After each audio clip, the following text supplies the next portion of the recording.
안녕하십니까. 경향신문 이대글입니다. 오늘은 세월호 망령에 시달리는 박근혜 대통령, 이런 주제로 말씀드리겠습니다. 공무원 연금 개혁보다 국회법 개정 문제가 더 중요한 문제일까요? 청와대가 공무원 연금 개혁이 안 돼도 좋으니 국회법 개정안을 통과시키지 말아달라고 새누리당에 요구했다는 그런 보도가 나온 적이 있습니다. 이 보도에 대해서 청와대는 잘못된 것이라고 해명을 했습니다. 국회법 개정안 문제를 지적하긴 했지만 그런 식으로 이야기하진 않았다는 겁니다. 청와대 해명을 곧이곧대로 믿어야 할 만큼 청와대가 신뢰감을 주지 못하고 있지만 청와대 해명이 맞는다고 칩시다. 그래도 청와대의 행태에는 문제가 있습니다. 공무원 연금 개혁을 무엇보다 우선시했고 그 문제에 총력을 기울였던 청와대가 이제 와서는 연금 개혁이 무산돼도 좋으니 국회가 법률에 저촉되는 행정입법 즉 시행령 수정권을 행사하는 건 막아야 한다는 자세로 일관해왔던 것은 사실이기 때문입니다. 청와대가 정확하게 그렇게 말했느냐가 중요한 것이 아니라 그런 행태를 보여왔다는 게 중요한 겁니다. 과연 청와대가 생각하는 것처럼 국회법 개정안이 그렇게 문제였을까요? 주권은 국민으로부터 나옵니다. 그리고 국민의 의사를 대표하는 기관은 바로 국회입니다. 그래서 국회가 법을 제정하는 권한을 행사하는 것입니다. 행정부는 국회가 만든 법을 집행하는 기관입니다. 그런데 정부가 법의 의도와 다른 시행령을 제정했다면 국회는 바로 잡을 권한이 있습니다. 이미 국회법에는 잘못된 것을 수정하라고 통보하는 절차가 있습니다. 이번 국회법 개정안은 그 절차를 강화한 것입니다. 말하자면 국회가 수정을 요구하면 행정부는 처리해서 결과를 보고하도록 한 것입니다. 자, 이 정도를 가지고 상권 분립 위반이니 위헌이니 하기 어렵다는 건 대체적인 평가이고 아무리 관대하게 봐줘도 반반으로 엇갈리고 있습니다. 박 대통령의 발언을 보아도 왜 위헌인지 그 근거가 명확히 나오지 않습니다. 박 대통령은 정부의 시행령까지 국회가 번번이 수정을 요구하게 되면 정부의 정책 추진은 악영향을 받을 수밖에 없고 이렇게 발언을 했습니다. 정부의 시행령이 잘못되었으면 국회가 수정을 요구하는 것은 국회의 헌법상의 권한입니다. 대통령 말대로 전혀 위헌이 될 수가 없습니다. 다만 정부가 말하는 위헌 근거라는 것은 국회의 수정 요구 자체로 시행령이 자동 무효화되는 것을 말하는 것인데 이번 시정 요구가 그런 것인지는 더 따져볼 일입니다. 그동안 상권 분립 위반을 한 쪽이 누군지 굳이 따져보자면 행정부입니다. 대통령이 자율적인 정당의 활동에 개입해 지시를 해왔고 국회 입법권을 침해할 정도로 국회와 여당을 압박하며 국회와 여당을 거수기로 전락시켜 왔습니다. 한국에서 가장 큰 문제는 행정부의 비대한 권력을 어떻게 통제하느냐였지 국회를 어떻게 행정부가 견제하느냐는 아니었습니다. 그렇지 않아도 국회는 제 권한을 제대로 행사하지 못해왔고 위축되어 있었고 이런 국회 활동을 어떻게 활성화시키느냐 이게 과제였던 것입니다.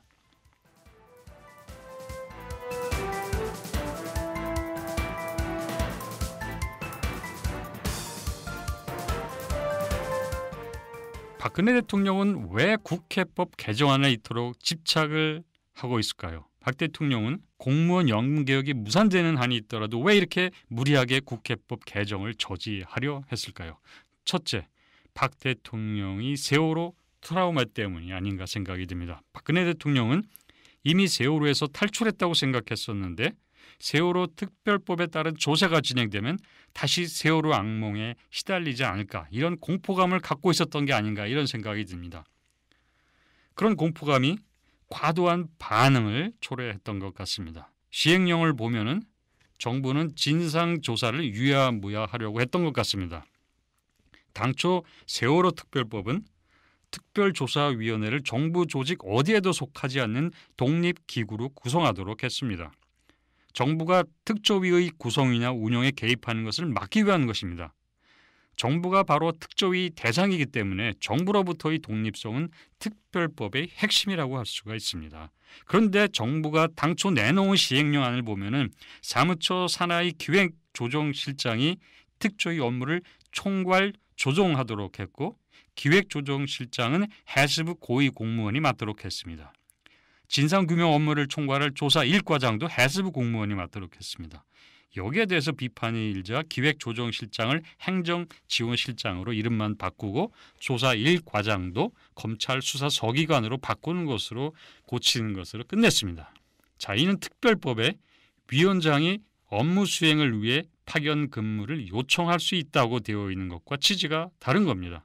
또 특별법에서는 세월호 특별조사위원회 직원을 120명 이내에서 일괄 구성한다고 규정하고 있습니다. 그런데 정부 시행령에는 직원 90명은 시행령 공보우 임명하고 6개월 이후 직원 30명을 추가한다 이렇게 규정을 했습니다. 법과 배치되고 있는 겁니다. 이렇게 시행령으로 법을 왜곡해서 특별조사 활동을 하게 하면 박 대통령이 무사할 것이라고 여겼는데 국회가 그걸 바꿔서 제대로 조사하는 방향으로 가면 무사하지 못할 것이다. 이렇게 판단을 했던 것 같습니다. 국회법 개정 저지의 두 번째 이유는 바로 이 문제로 비박계 당 지도부의 기세를 꺾겠다는 것이 아니었을까요? 박 대통령의 무능, 국정 혼선으로 지지율이 하락하면서 김무성, 유승민 대표 지도부가 대통령 거수기 노릇을 하지 않자 이번에 약점을 잡아서 당 지도부를 교체하려는 것이 아닌가 그런 의심이 듭니다. 만일 이런 당 지도부가 그대로 유지가 되어서 다음 총선 공천권을 행사하게 되면 친박계는 몰락하고 대통령 레임덕이 올 것이라 그렇게 걱정을 했던 것이 아닌가 그런 생각이 듭니다.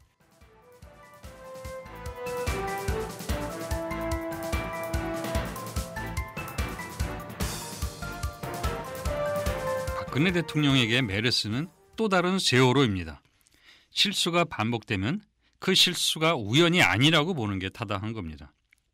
세월호 참사 발생 7시간 만에 중앙재난안전대책본부를 대통령이 방문해서 한 얘기를 여러분들도 다 잘 기억하고 있을 것입니다. 구명조끼를 학생들이 입었다고 하는데 그렇게 발견하기가 힘듭니까? 이렇게 대통령이 질문을 한 적이 있습니다. 이거는 박근혜 대통령이 7시간 동안 참사 상황을 제대로 모르고 있었다는 명확한 증거입니다. 자, 이런 일이 또 발생을 한 겁니다. 보건복지부 질병관리본부는 6월 1일 오전 6시 30분 배포라고 찍힌 보도 참고 자료를 배포한 적이 있습니다.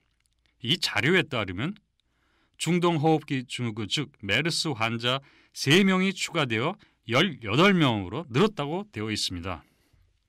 이건 본부가 적어도 6시 30분 이전에 청와대와 새누리당의 환자 18명으로 늘었다고 보고를 했다는 뜻입니다. 자, 그래서인지 이날 오전 9시에 새누리당 최고위원회가 열렸는데 이 자리에서 김무성 대표는 환자가 18명으로 늘었다고 발언을 했습니다. 그런데 그보다 1시간 뒤에 열린 10시 청와대 수석 비서관 회의에서 박근혜 대통령은 다른 발언을 했습니다. 지난 5월 20일 우리나라에서 처음으로 중동호흡기 증후군 환자가 발견된 이후 지금까지 15명의 환자가 확인됐습니다. 대통령이 이렇게 말을 한 것입니다. 세월호 참사 때도 해양수산부는 상황을 청와대에 제때 다 보고했다고 합니다.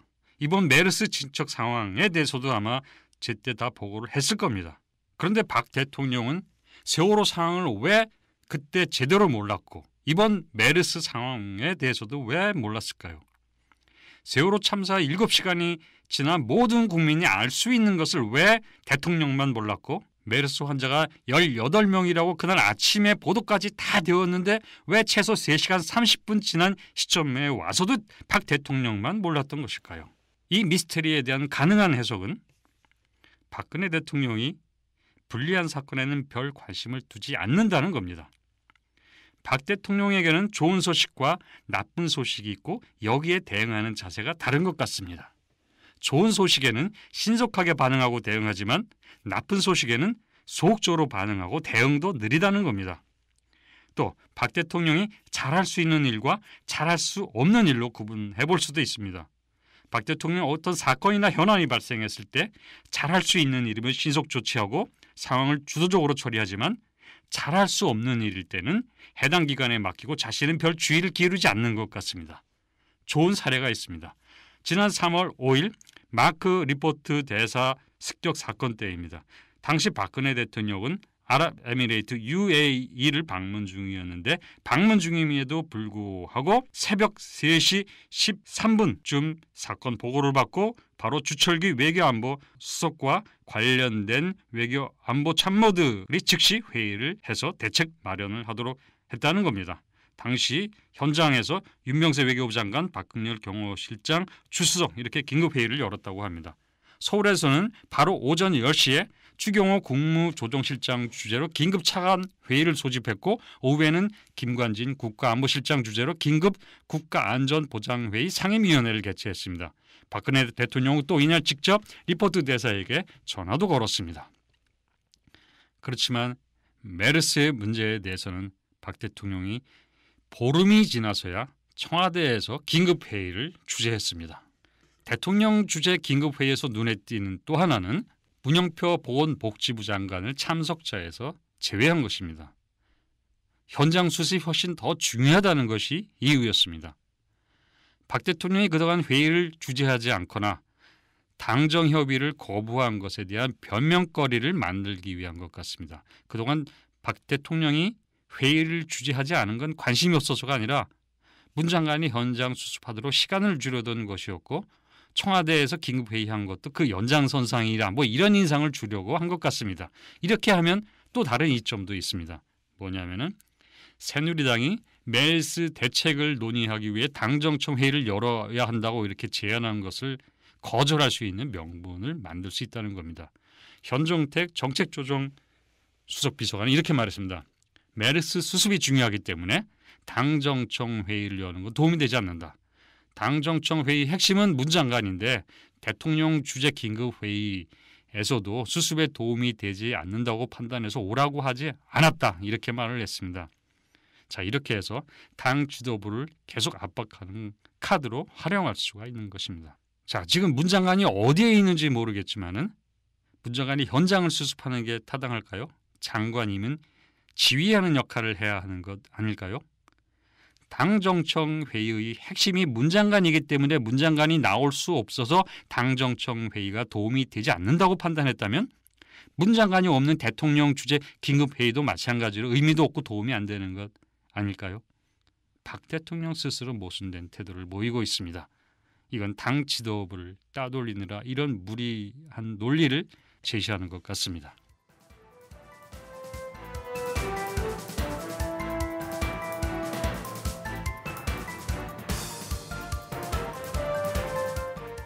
이번 메르스 대응 국회법 개정 문제를 통해서 확인할 수 있는 것은 박근혜 대통령이 분명히 잘하는 것과 잘하지 못하는 것 이 두 가지를 구별할 수 있다는 겁니다.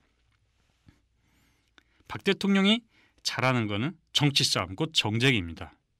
여야 합의로 국회법을 개정한 것에 대해서 박 대통령은 각종 민생 법안조차 정치적 사유로 통과가 되지 않았다 이렇게 발언을 했습니다.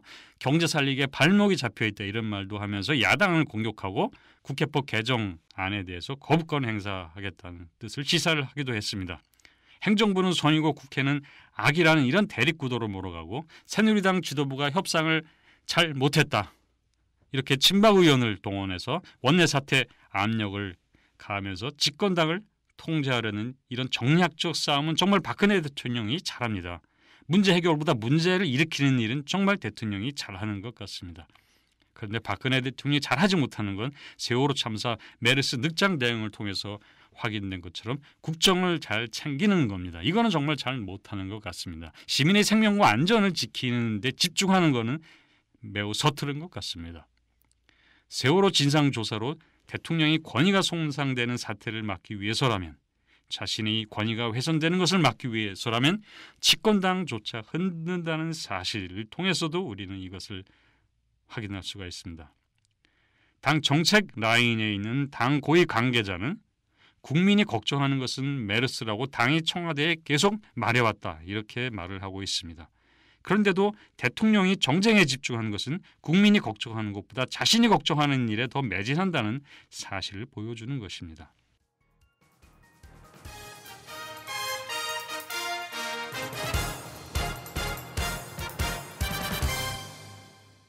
대통령이 집권당을 장악하고 싶다면 국정 능력을 우선 보여줘야 합니다. 그러면 당이 대통령에게 함부로 대들지 못합니다. 그런데 메르스 대응이 우선이라는 당의 요구를 거절하면서 당 지도부를 공격하고 있습니다. 이렇게 해서는 대통령이 지지받기도 어렵고 국정을 잘 이끈다는 평을 듣기도 어렵습니다. 바로 이렇게 하기 때문에 대통령은 당을 장악하기가 점점 더 어려워집니다. 이대근이었습니다.